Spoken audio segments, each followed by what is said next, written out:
ठग जो 2 महीनों तक बना रहा जज और दे दी सैकड़ों कैदियों को जमानत, जिसने भारत सरकार के साथ ही कर दिया फ्रॉड, जिसके नाम पर बना अनोखा रिकॉर्ड। अंधेरा नहीं जो दिन के उजाले में करता था ठगी, जो ताजमहल बेचने वाले नटवर लाल से भी निकला 4 कदम आगे। यूं तो आपने कई ठगों के कारनामे और उनके नाम सुने होंगे, लेकिन आज हम आपको एक ऐसे ठग के बारे में बताएंगे जिसके कारनामे सुनकर आप दंग रह जाएंगे, जिसने अपने नाम का एक गजब का रिकॉर्ड बना लिया है। और इस 3 मिनट के वीडियो में हम आपको एक ऐसे ठग के कारनामों के बारे में बताएंगे जो या तो आपने फिल्मों में देखा होगा या तो कहानियों में सुना होगा, लेकिन आप विश्वास नहीं कर पाएंगे कि असल जिंदगी में भी ऐसा हुआ है। नाम धनीराम मित्तल, उम्र करीब 80 साल, पेशा ठगी।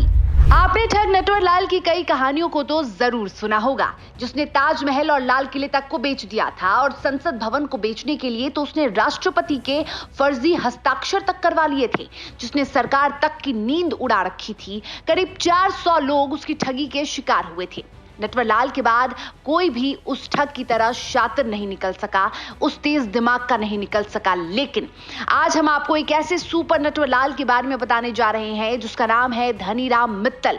और ये शख्स अपने दिमाग की मदद से अपराध को काफी सफाई से करता है, जिसे सुपर नटवर लाल का नाम दिया गया है, जो नटवर लाल से भी 4 कदम आगे निकल चुका है।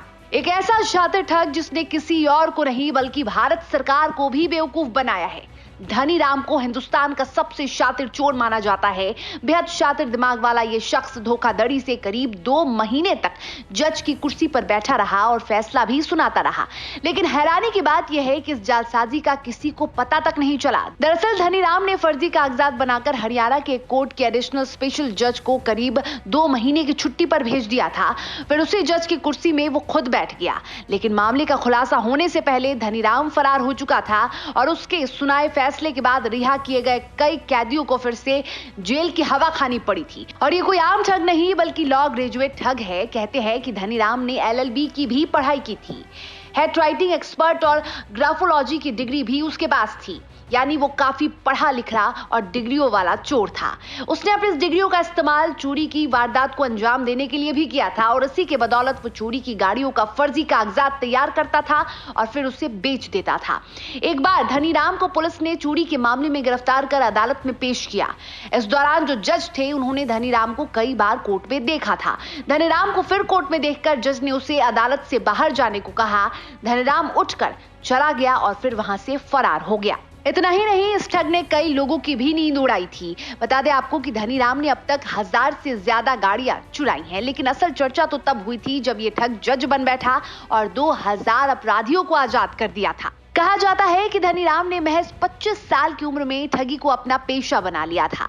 पहली बार साल 1964 को चोरी के एक मामले में पुलिस ने उसे गिरफ्तार किया था। आखिरी बार उसी साल 2016 में चोरी करते पुलिस ने गिरफ्तार किया था, लेकिन धनीराम पुलिस को चकमा देकर उस वक्त भी फरार हो गया था। सबसे मजेदार बात यह है कि ये चोर रात में नहीं बल्कि दिन के उजाले में चोरी की वारदात को अंजाम दिया करता था। जहां बाकी चोर रात के अंधेरे का सहारा लेते थे, तो वहीं धनीराम खुलेआम अपनी ठगी को अंजाम देता था। अब उसकी उम्र करीब 80 साल के करीब हो चुकी होगी, लेकिन बड़ी बात यह है कि वो कहां है, क्या कर रहा है, किसी को कोई भनक नहीं है। चोरी का इतिहास खंगाले तो धनीराम सबसे ज्यादा गिरफ्तार किए जाने वाला इकलौता चोर है और उसके नाम ये इकलौता रिकॉर्ड भी दर्ज हो चुका है।